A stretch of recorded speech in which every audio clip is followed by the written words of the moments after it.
Shushu, habang tumatagal, parang hindi na kita kilala. Hindi mo na ako kilala? Hindi na ako yung dating Shushu na laging nakayuko lang. Hindi na ako yung madaling tapakan at mapag-iwanan mo. Ako na ngayon ang nasa taas. At ikaw pa rin nasa pinakailalim ng lipunan. Kaya syempre, sa'yo ako'y naging ibang tao. Susha, mas magaling talaga si Shushu kaysa sa'yo. Kung ako sa'yo, matagal ko na inamin ang pagkakamali ko.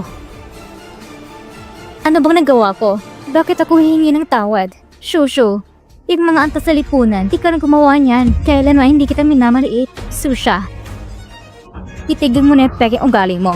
Ay nako, tama na. Magkaklase pa rin kayo. At bukod pa dyan, magkasama kayong lumaki sa ampunan. Dapat nagtutulungan kayo. Hindi kailangan gawin magulo ito. Minsan na nga lang tayo magkasama-sama ulit. Huwag na nating pag-usapan ng mga bagay na di masaya.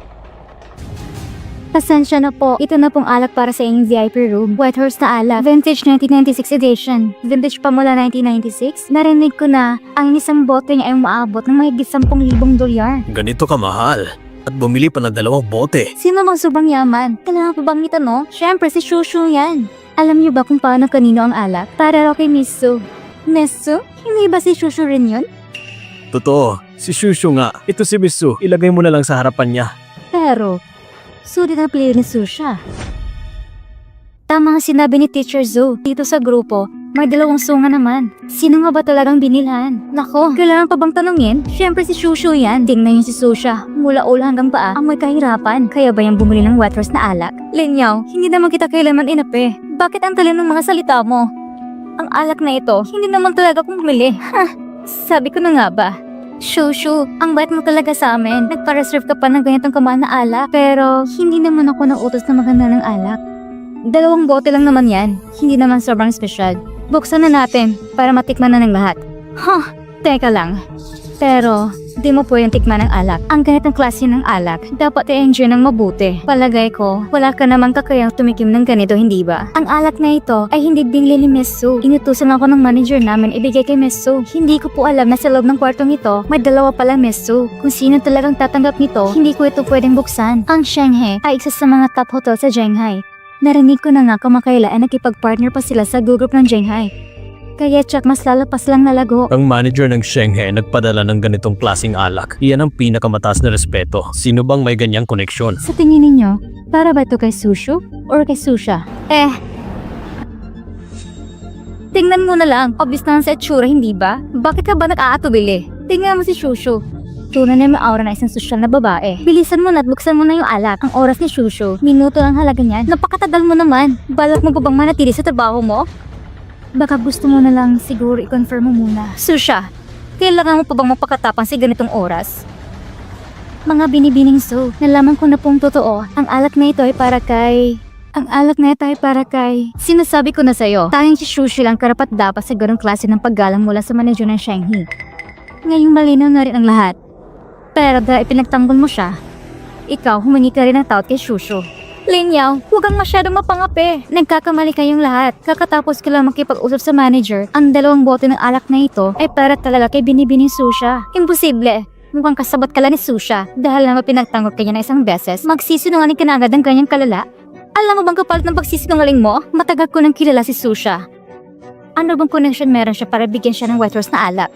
Susha, baka naman naiinggit ka lang dahil mas maganda lang buhay ko kaysa sa'yo. Kaya naman, nakipagkontraba ka sa waiter na to para lang kumawa ng palabas.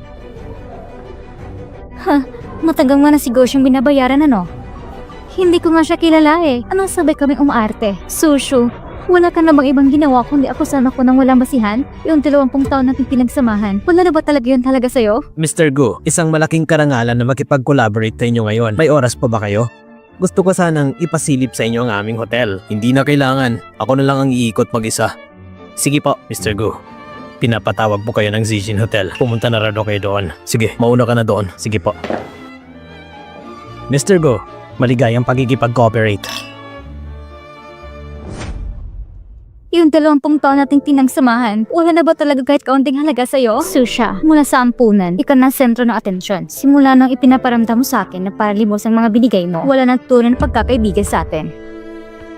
Sabi nila, ang alak na yan ay bigyan ng manager ng hotel sa'yo. Hindi mo ba dapat ipaliwanag kung bakit niya ibinigay ito sa'yo? Hindi ko alam kung bakit niya ibinigay sa akin. Hindi ba si Susha ay nagtatrabaho sa Chansey Group? Iyan ang pinakamalaking kumpanya sa Shanghai. Baka sa mga negosyo niya ay nakilala niya ang mga tao. Ganyan din sa tingin ko. Si Susha ay isang maliit na empleyado sa ilalim ng Chansey Group at bago lang siya nagtrabaho doon. Paano siya makikilala ng manager ng Shanghai? Manager, sa wakas dumating ka na. Pasensya na sa inyong lahat. Patawad talaga. Hindi ko inaasahan na magkakaroon ng malaking gulo dito. Siguradong hindi ko na matutulungan ang posisyon ko bilang deputy manager. Nakagulo pa ito sa manager ng Shanghai. Kaming mga ordinaryong tao, hindi namin naranasan ng ganitong klaseng eksena. Mukhang si Shushu at si Susha ay talagang hindi basta-basta. Ngayon nandito ng manager. Sabihin mo na, para kanino nga bang alak na ito? Pasensya na. Talaga pong nakaabala sa oras ninyo. Ang alak na ito ay ipinalala mismo ng presidente ng Chansey Group para kay Miss Susha.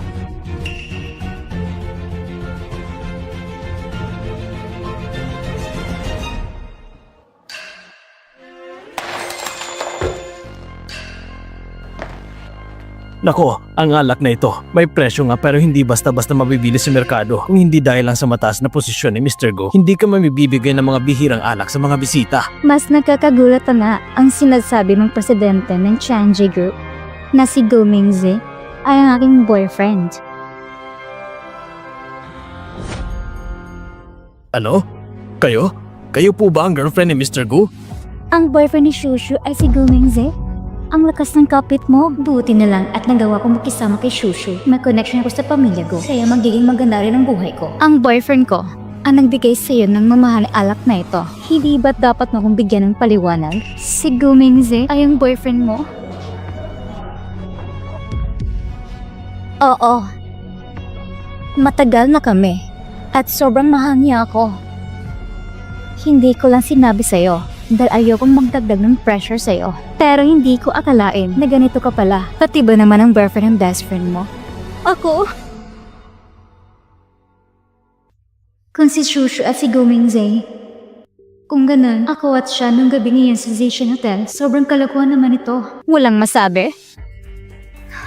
Bakit kaya ibinigay ni Mingzi sa'yo ang ganitong mahal na alak? At saka, magpo-propose na siya sa akin. Hindi ko paniniwalaan na gagawin niya yung paglabag sa tiwala ko. Kaya't may dahilan akong manghinala na ikaw ang akit sa kanya sa kumpanya. Si Susha, talagang walang kahihiyan. Nagiging kabit pa. Noong una, akala ko si Susha napakabait. Hindi ko akalain na siya pala ay marunong magwasak ng puso. Kung ako sa'yo, matagal ko na siyang pinagsasampal. Nung panahon ng pag-aaral, sinong nakakapansin nito? Noong mga panahon yon, kilala mo ang tao sa hitsura pero hindi mo kilala sa puso. Susha, paano mo nagawa isang bagay na walang moralidad? Talaga akong nadismaya sa'yo. Hindi! Wala akong ginawa.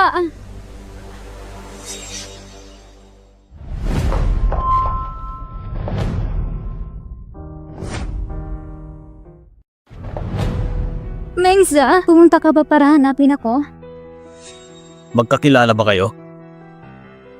Ano bang nangyayari? Mr. Gu, noong una, si Sushu at ako ay galing sa paring orphanage. Paglabas namin sa orphanage, pareho kaming ulilan ni Susha. Magkasama kami simula pagkabata. Matagal ko na itinuturing siya na tayong pamilya ko. Pero, hindi ko iniisip na aakitin ko pala niya. At hindi siya nahihiyang magyabang sa reunion. Sabi niya na hindi ako kasing ganda niya. So, Shishu, wala akong ginawa. Ngayon, pula lang kasinungalingan ng bibig mo. Kailan ka naging ganito? Kahit na ikaw, ang hindi ng bigigala sa pagkakaibigan, hinatak mo pang boyfriend ko. Sinabi ko na sa'yo, ang boyfriend ko si Mingzi. Pero ikaw, alam ko nangyari noong gabi ngayon, Susha. Tinataya mo bang iyong buhay? Nagawa mo bang magsumpa sa langit na wala kayo naging anumang malapit na ugnayan ng boyfriend ko? Nakita niya ang nangyari nung gabing yun sa sasakyan. Noong gabi ngayon, ako at si Mr. Gu ay nakita sa Zation Hotel.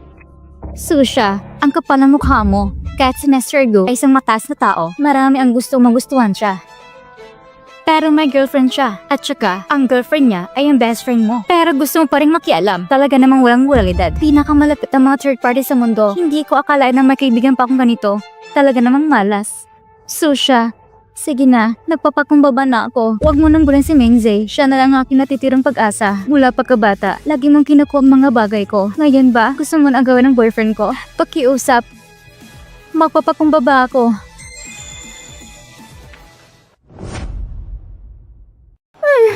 Bakit? Ayos lang ako. Salamat sa pag-alala, Mr. Go. Kanina, si Sushu ay parang nasusuka. Baka buntis siya. Shushu, Hindi ko talaga alam na si Mr. Go ang boyfriend mo. Yung nangyari noong gabi ngayon, talagang aksidente lang. Plano ko sana ayusin ang lahat, pero hindi ko akala na alam mo. Pasensya na, hindi ko intensyon na saktan ka. Sa gabing yun, kung alam mo talaga na ganito ang nangyari, bakit ka nagpanggap na hindi mo alam? Diyos ko, nagkakaroon na ba ng pag-aang si Susha? Talaga bang siya third party? Paano ako nagkaroon ng estudyanteng ganito? Talaga namang malas ko. Susha, talagang nagkamali ako sa'yo. Ha, matagal ko na sinasabi, si Susha hindi mabuting tao. Tama na! Bengze, yung nangyari nung gabi ngayon, pwede bang huwag nang pag-uusapan? Pero, hindi ba't para kay Susha, handa mong iwan ang anak natin? Anong sinasabi mo? Bengze, buntis ako. Kakatapos ko lang malaman ngayon. Plano ko sana hanapan ng pagkakataon para sabihin sa'yo. Pero dahil sa nangyaring ito, kailangan ko nang sabihin. Susha, simula pa nung bata tayo, gusto mong agawin ng lahat. Kahit ngayon, sa harap ng lahat ng klase natin, gusto mo bang agawin ng boyfriend ko? Gusto mo bang anak ko lumaki na walang tatay? Kailangan mo bang maging ganun kalupi? Hindi ko to ginusto. Mr. Go!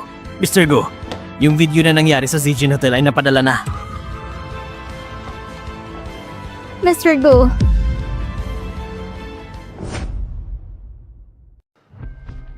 Mr. Go, isang oras mo lang ngayon. May meeting ka pa. Baka gusto mong... Mr. Go. Susha, bakit ka ba kinakabahan? Wala naman. Kapag nilabas na ang video, katapusan ng career ko.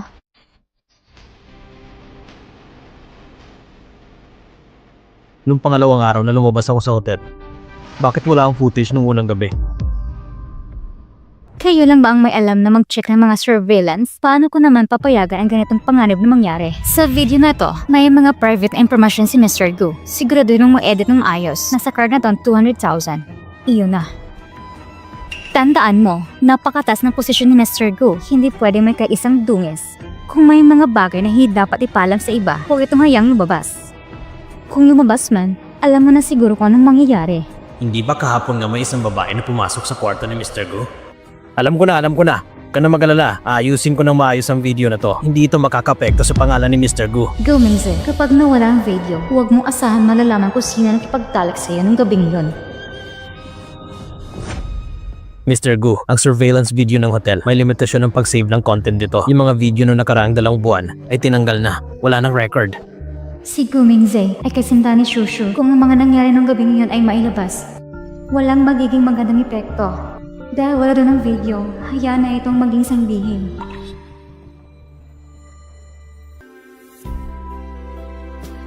Hindi ako kabit. Hindi ako nagkialam sa relasyon ng iba. Tama ang aking ginagalawan at wala akong ginawang masama. Shushu, hindi kita kailanman sinaktan. Hindi ko ginawa noon at hindi ko gagawin ngayon. Kayong lahat, may kailangan akong asikasuhin. Aalis na ako.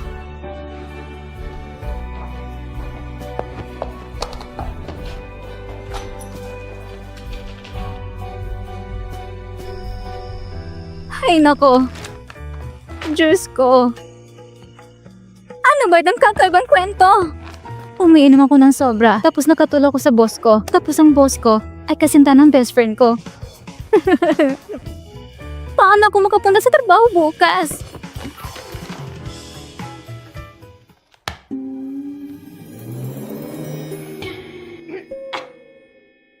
Hello? Hello, Mr. Gu. May sakit ako. Gusto ko sana mag-leave ng ilang araw. Gaano ba katagal? Kailan ka ba babalik sa trabaho mo? 2. 2 araw sapat na. Sige, magpahinga ka muna ng maayos. Salamat. Salamat, Mr. Gu. Malungkot na manggagawa. Pati sa pag-leave, kailangan pa mag-isip na mabuti.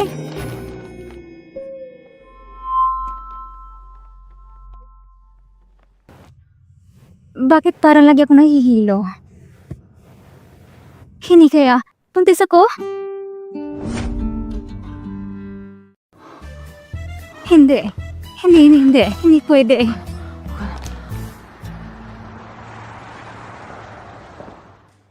Ayos lang. Ito ang trabaho ko. Walang nakakahiya. Hindi ko kayang gawin ito. Secretary Su, anong ginagawa mo dito? Assistant Chen, may kailangan akong sabihin. Gusto ko sana humingi ng tulong sa'yo. Ito, ang mga dokumentong pinapagawa sa akin ni Mr. Gu. Nagawa ko na po. Pwede mo bang dalhin at ibigay sa kanya? Walang problema. Pero Secretary Su, may lang trabaho na kailangan mong direktang makipag-ugnayan kay Mr. Gu. Kapag ako nagpasa ng mga dokumentong ito at may problema, pareho tayong malilito. Tama ka. Sige, ako na lang pupunta at maghahatid. Salamat sa tulong, Assistant Chen.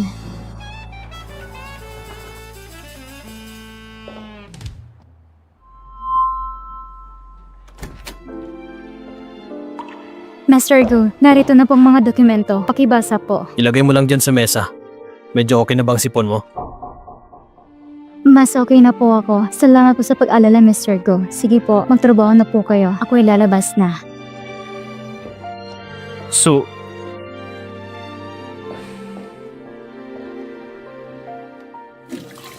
Shasha, pumunta ka na naman sa CR? Pero hindi ko mailabas. Di ko alam. Nahihilo na siguro ako. O siguro masama lang ang tiyan ko. Pupunta ko sa butika para bumili ng gamot. kumain ka muna ng kaunting dalandan. Hindi ko alam kung kumakain ka ng maasim. Walang problema. Kasulukuyan ko lang gustong kumain ng maasim. Gusto mong magsukat kumain ng maasim? Hindi kaya buntis ka? Hindi naman. Hindi ako buntis.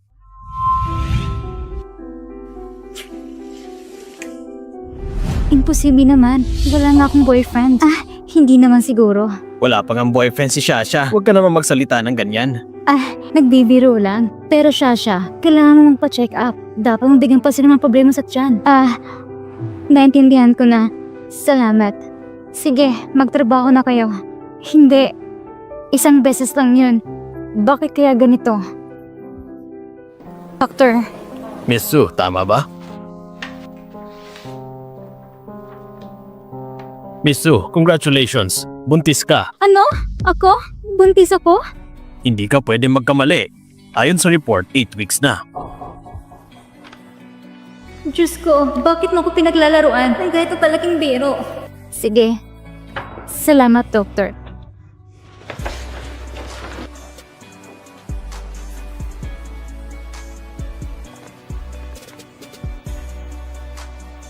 Mengze. Sa wakas, meron na tayong sariling anak. Si Mr. Gu, siya bang sumama kay Shushu para magpa-check up? Napakaganda ng relasyon nila. Bakit ko na may papanganak ang batang ito?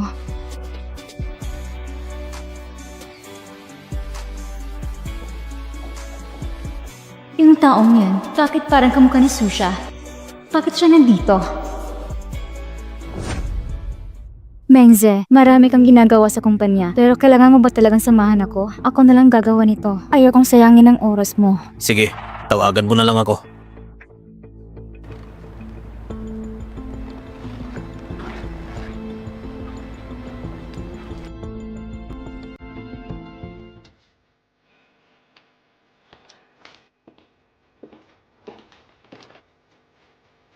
Doctor,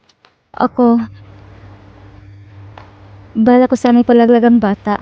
Pero Miss Su, ayon sa resulta ng pagsusuri, mas manipis kaysa sa normal ang lining ng matres mo. Kapag pinalaglag mo ang batang ito, hindi ka na mabuntis ulit. Ano? Pag-isipan mo ng mabuti. At kung unang anak pa lang at papalaglag mo na, makakasama rin ito sa katawan mo. Bilang isang doktor, iminimungkahi ko na ituloy mo na lang ang pagbubuntis. Naiintindihan ko po. Salamat, Doctor. Marahil, ito na tinakda ng tadhana. Pasensya ka na, baby. Si Mama ay makasariling piniling panatilihin ka.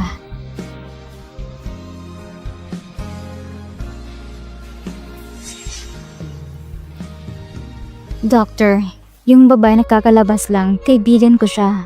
Gusto ko sanang malaman kung buntis pa siya. Pasensya na po, hindi kami maaaring magbigay ng impormasyon tungkol sa pasyente. Ang kaibigan ko na buntis nang hindi pa kasal. Natatakot ako na baka may gawin siya na labis hindi naaayon. Hindi mo dapat hayaan ng pasyente nang gumagawa ng gusto niya. Tama ka. Buntis nga siya, pakiusap. Ikayatin mo siyang alagaan ng bata. Susha, totoo bang buntis ka talaga? Hindi ko hahayang isilang mong batang ito. Akala ko, ang nangyari nung gabing iyon ay matatapos na lang doon. Pero hindi ko inaakala na mabubuntis ako. Lalo na ngayong buntis ako, hindi ako maaaring manatili sa Chansey, lalong magiging magulang lahat kay Gumingze.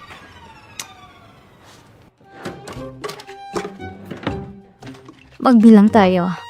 May ilang libong iwan pa ako sa bangko. Mga ilang libo pa. Dapat sapat ito para makatawid pa ako na ilang panahon. Pero, kapag umalis ako sa Chenzay, malamang hindi na ako magkakanap ng ganitong kataas na sahod. Bukod pa dyan, kapag nanganak ako, malaking gastos din yun. Kung hindi ako magbibiteo. Ano bang iniisip mo, Susha? Si Guming si boyfriend ni Sushu. Ay, tama na nga. Maghanap na lang ng bagong trabaho. Salamat sa iyong aplikasyon. Ngunit sa kasamaang palad, hindi ka tumutugma sa kinakailangang kwalifikasyon. Napakahusay ng iyong mga kwalifikasyon. Ngunit ang aming kumpanya, kailangan namin ng isang normal at malusog na tao.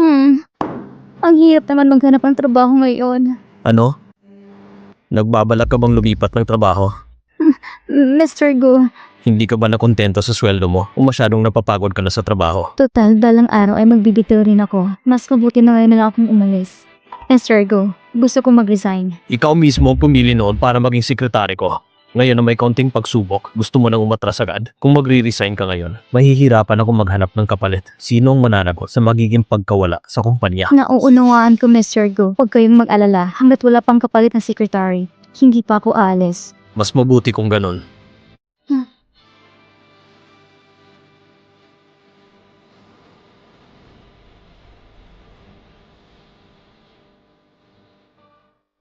Go, Mingze. May dahilan akong hindi maiwasan kung bakit kailangan kong umalis habang hindi pa ako lubusing nasasangkot. Mas mabuting magkakaalis na agad.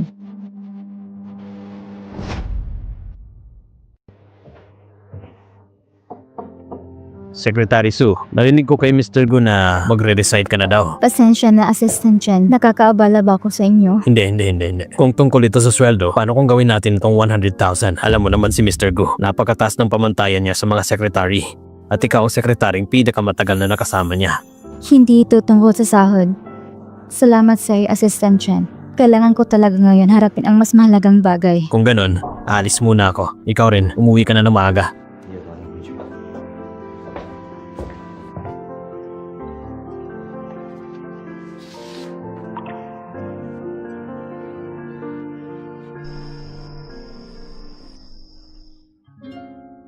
Nagbabalak ka bang lumipat ng trabaho? Mr. Go, Hindi ka ba nakontento sa sweldo mo? O masyadong napapagod ka na sa trabaho? Mr. Go, gusto kong mag-resign.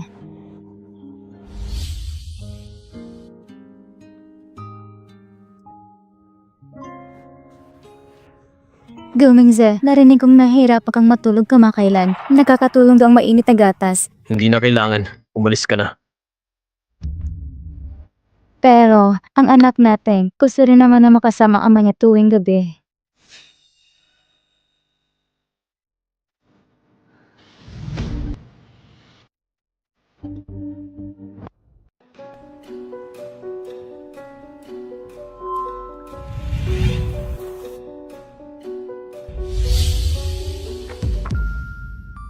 Bakit iba ang pabango mo kaysa nung dati? Nagpalit lang ako ng pabango. Kung ayaw mo, ibabalik ko yung dati. Wala akong pakialam sa pabango mo. Go, Mingze. Ngayon may anak na tayo. Hindi mo pa ako kayang tanggapin. Huwag mong gamitin ang bata para pilitin ako. Simula ngayon, hindi ka na pwedeng basta-basta pumasok sa kwarto ko. Pero ako magiging asawa mo. Habang buhay mo ba ako itataboy palayo? Tama na! Lumabas ka! Ang magiging tagapagmana ng pamilya ko ay manggagaling lang sa sinapupunan ko. Gumingze, Susha, kayo nang tulak sa akin dito. Hoy, Amy, narinig ko kamakailan na nag-alala ka sa pagpasok ng anak mo sa preschool. Oo nga eh, ayaw kong mahuli siya sa simula pa lang. Yung ibang bata, nasa international preschool na. Gusto ko rin siyang makapasok doon. Hindi lang sa lahat ng kailangang alalahanin, pati katawan mo nagbabago. Ay nako, tama na. Mas malaga pa rin kagandahan. Uy, yung iniinom mo, hindi naman ba yan yung tsampang papayat mo? Bawasan mo naman. Baby, kung ipapanganap ka ni Mama, magagalit ka ba sa akin?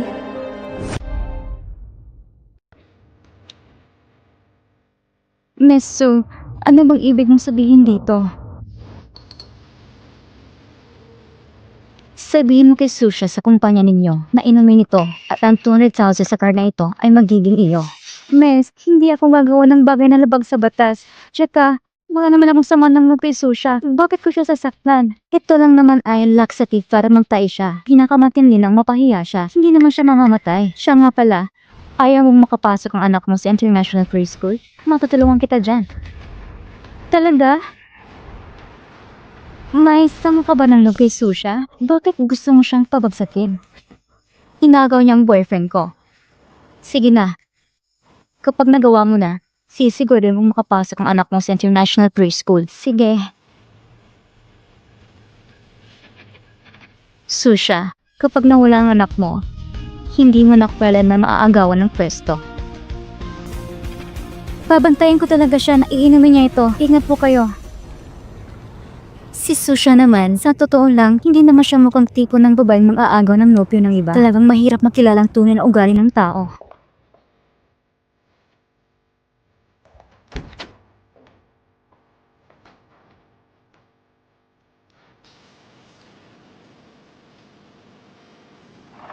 Susha, kung may dapat kang sisihin mo ang sarili mo dahil inagaw mong nobyo ng iba. Ginagawa ko lang ang tama para sa Susha.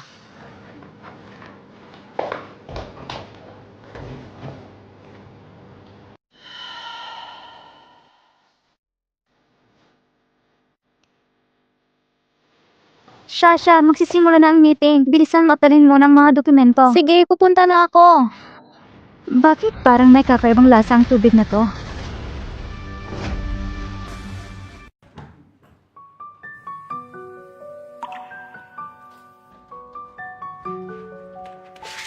Ito ang mga dokumentong kailangan para sa meeting. Mr. Go, ang hinihingi niyong files. Umupo ka.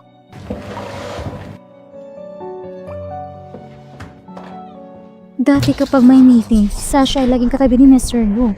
Bakit ngayon ang layo na niya? Huwag kang magkialam sa buhay ng boss. Gusto mo bang mawalan ng trabaho? Magsisimula tayo sa planning department. Sa palagay niyo ba, okay ang proposal ninyo ngayon? Bakit para naging mas istrikto si Mr. Go bigla?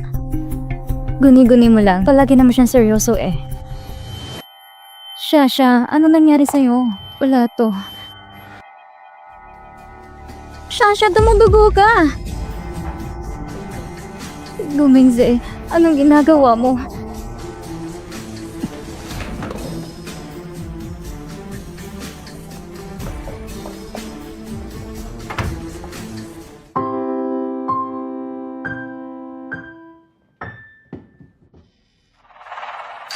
Umalis muna kayong lahat. Akala ko pala sa tibag niya para sumakit ang tiyan niya. Bakit tumudugo ng ganang si Susha? Kasalanan ng katawan niya, mahina siya. Anong kinalaman ko doon? Niloko mo ako? Hindi yun laxative. Ikaw ang naglagay ng gamot. Walang kinalaman dyan.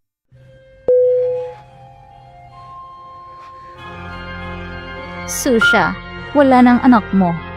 Hindi ka na makakahadlang sa landas ko patungo sa yaman at tagumpay.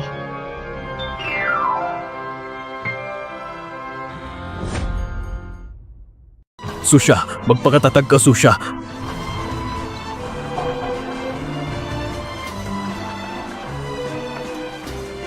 Hindi siya pwedeng mapahamak. Huwag kayong mag-alala, Mr. Go. Gagawin namin ang lahat para maligtas siya.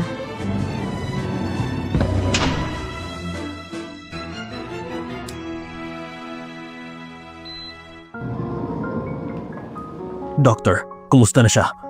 Huwag kayong mag-alala, Mr. Go. Nailigtas ang bata, pero nagkainom siya ng pampalaglag. Pareho ang inatang bata ay nasa alanganin. Buntis siya? Oo. Kung hindi lang siya naipasok agad, baka hindi na mailigtas ang bata. Sige, naiintindihan ko po. Yung demonyetang yun, binigyan niya sa akin ay pampapalaglag pala. Gusto niya talaga ako ipakulong. Wala naman akong intensyon na saktan si Susha. Hindi pwede to. Kailangan kong managot siya.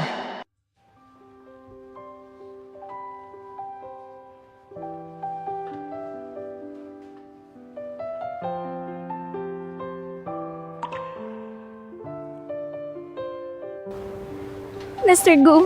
Mr. Go! Kumusta ang bata? Mr. Go, nasaan ang anak ko? Ayos lang, walang nangyayari sa anak mo.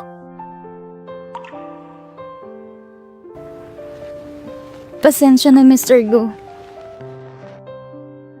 Secretary Sue, kanino ang batang yan?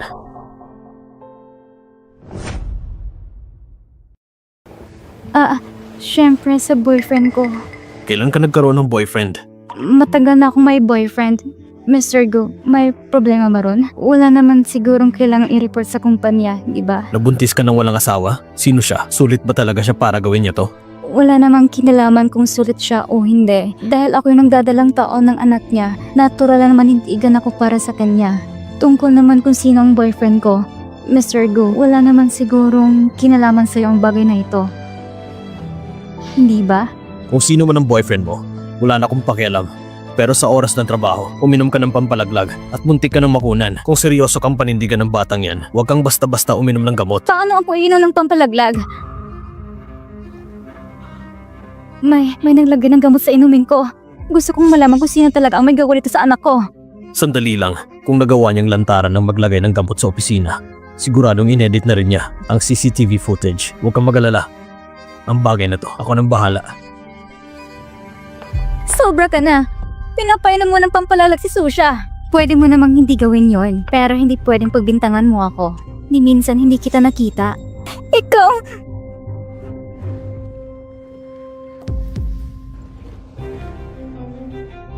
Gusto mo akong ilaglag gamit ang recording? Hindi ka pa hanap para sa kanyang laro. Sobrang sama ng ugali mo. Dapat noon pa lang, hindi na ako naniniwala sa iyo. Kung hindi dahil kay Mr. Go na siya nagdala kay Susha sa pinakamagaling na pribadong ospital, baka nagkakula ko ngayon dahil sa iyo. Ano? Ibig mong sabihin na iligtas na lang kay Susha? Tama. Hindi lang siya nailigtas at parang malusog mag-ina. Ikaw talagang masamang babae.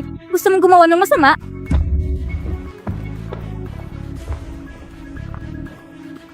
Susha. Kayong dalawa na anak mo sa tiyan, swerte talaga kayo at buhay pa.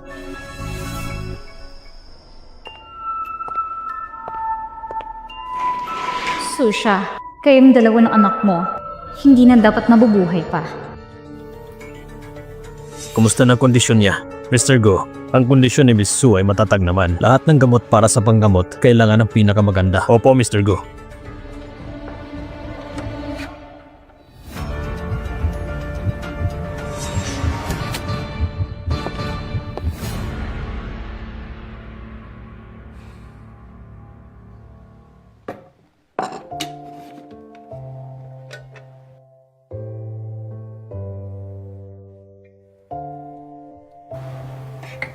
Mr. Go, bakit ka nandito? Nasaan ang boyfriend mo? Nasa ospital ka na nga. Ni hindi ka man lang inalagaan, napaka-irresponsable naman niya. Bakit mo pa gusto mga anak para sa kanya? Ako, ang boyfriend ko kasi ay medyo abala. Miss Sue, napakatinong babae mo talaga. Ganyan mo ba talaga kamahal ang lalaking yan?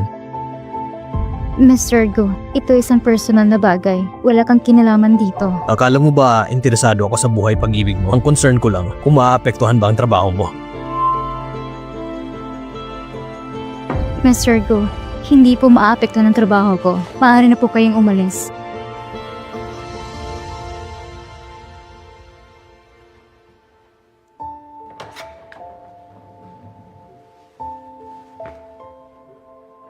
Hello, Shengu. Mag-assign ka ng mapagkakatiwalaang tao para bantayan siya sa ospital. Susha. Alam kami na ni Gumingze. Pero ng lakas loob ka para akitin siya. Wala ka talagang kahihiyan.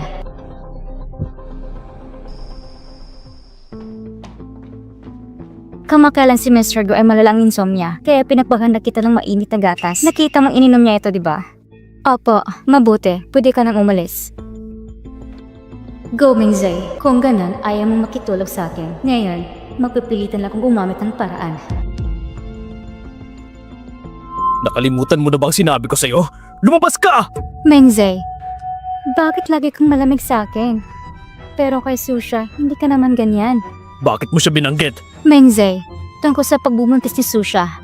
Alam ko na, magulo talagang personal niyang buhay. Hindi natin alam kung kaninong bata sa tiyan niya. Si Susha ay ang matalik mong kaibigan. Kahit abala siya, nagawa pa rin niyang bumili ng hearing aid para sa'yo. Bakit mo siya sinisiraan? Totoo lang naman ang sinasabi ko. Bakit ayaw mong maniwala sa akin? Lumaki kaming magkasama ni Susha. Alam ko kung anong klaseng tao siya. Ako nga nakakakilala sa kanya. kung sino-sinong pang pinapasok niya. Kaya ako lumipat ng tirahan. Tama nga pala. Magaling siyang mangakit ng tao. Kaya sana, huwag kang magpaloko sa kanya. Nakikipagtalat lang siya sa kung sino-sino at nabuntis pa. Hindi ba ay ganang katibayan? Tumahimik ka! Hindi na ako muling maniniwala sa'yo! Malalaman mo rin ang totoo sa bandang huli. O anong klaseng tao siya?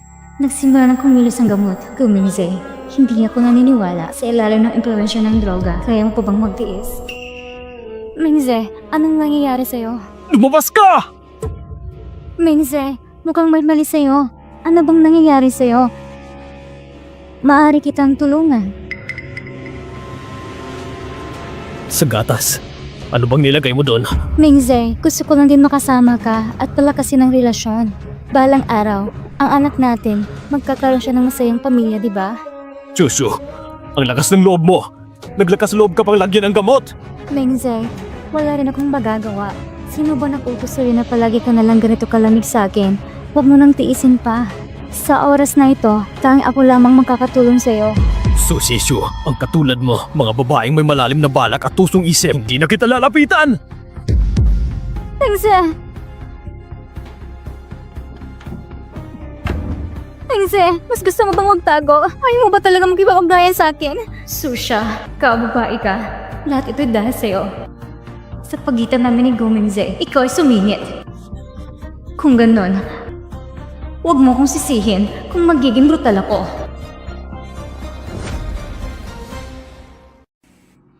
Nasaan ang boyfriend mo? Nasa ospital ka na nga, ni hindi ka man lang inalagaan, napaka-irresponsable naman niya. Bakit mo pa gusto manganak para sa kanya? Ako, ang boyfriend ko kasi ay medyo abala. Susya. Anong klaseng lalaki ba siya? At ganyan ka na lang magmahal sa kanya. Mr. Go, ang lahat ng mga empleyadong pumasok sa opisina nung araw na yon, kasama ng mga lugar na pinuntahan nila kamakailan, isa lang ang kahinahinala. Sino? Si Amy. Ito ang nangyari sa kanyang account. Isang araw bago nangyari ang insidente kay Secretary Sue, may 200,000 yuan na hindi inaasahan sa kanyang account. Sa mga huling araw, patuloy siyang gumagawa ng paraan para sa anak niya makapasok sa isang international na kindergarten, kaya't nagsusubok siya makapasok.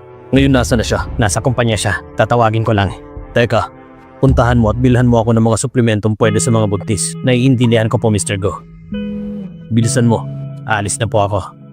Ito ba'y para kay Miss Susie Shu?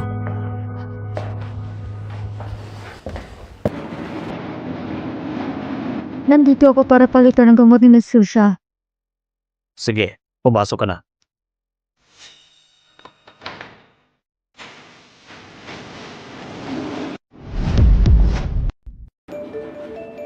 Bakit ganoon? Bakit kayong dumating ngayon?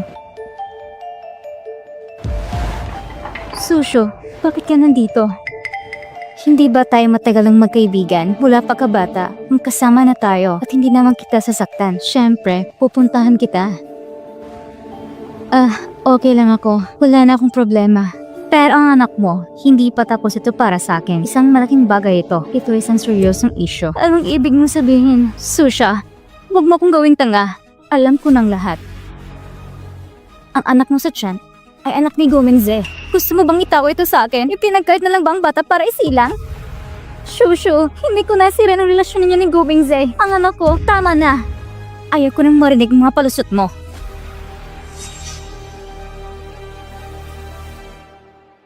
Kung may mga hindi pa natapos na salita, iiwan mo na at iparating mo sa impyerno. Ikwento mo na lang sa anak mo. Wag! Wag mo satan ang anak ko! Shushu!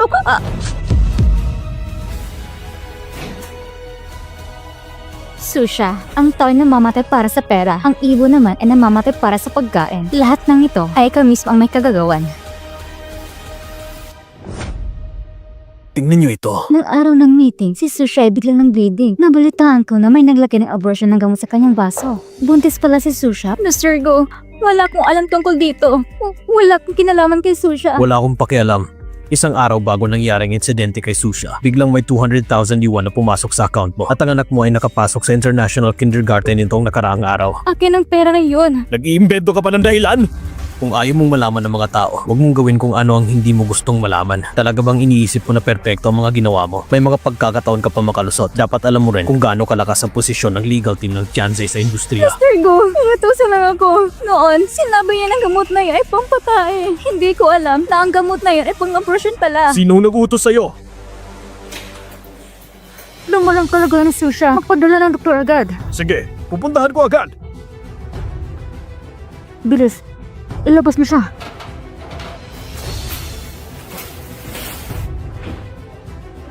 Nasaan si Mesu?